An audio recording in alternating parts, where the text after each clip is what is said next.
God does not ordain life partners for us at birth. God did not design your life partner before you came to this world. What He designed and ordained for you is your destiny. The choice of who to live that life with, who to run that destiny with. As a matter of fact, the choice to even have a life partner is totally man's choice. You deploy your wisdom, your knowledge of where you're going in life, and your interests, attractions, and proclivities to make your choice of a suitable life partner for yourself. Many a time when people are faced with challenges in their marriages and relationships, they tend to feel they've made a wrong choice and they regret their choice. You probably didn't make a wrong choice. Actually, there's nothing like that. You may have made a tough choice, but in the sight of God, it's not a wrong choice, provided it is someone of opposite gender. What God said is, husbands, love your wives. Wives, submit to your husbands. That instruction is regardless of where each of you are from, or each of you is from, regardless of where you're living, your environment, your society. It's regardless of the age difference between you, who is older and who is younger, who is richer, who is poorer, regardless of your background, your culture. Husbands, love your wives. Wives, submit to your husbands. You see, some people will make that instruction very difficult for you to obey. Some people will make it hellish for you.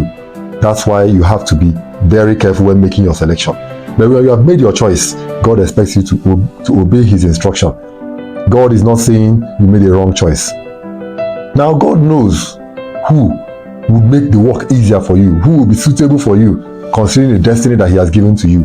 So you can consult Him to make a choice. But whoever you choose, God will never say you've made a wrong choice, you've chosen the wrong person, and you've missed the right person. There is nothing like that. Husbands, love your wife, whoever she is. Wives, submit to your husband, whoever he is. That's God's instruction.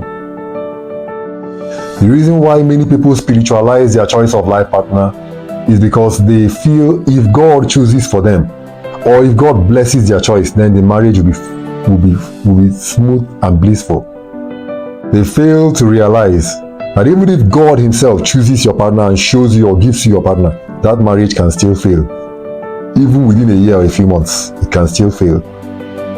Depends on you both how you run it. A marriage made in heaven can fail. A relationship made in heaven can fail. A very good example is the relationship between Paul and Silas.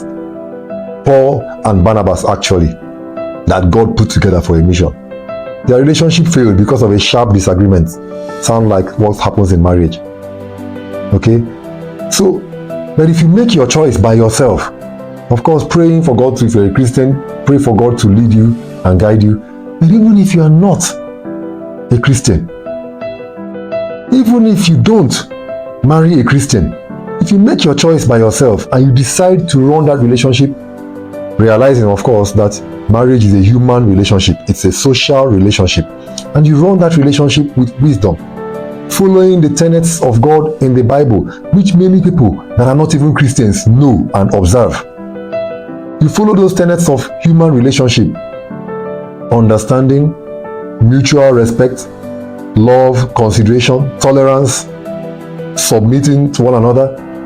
If you follow these principles and precepts, your relationship will be smooth and blissful and successful.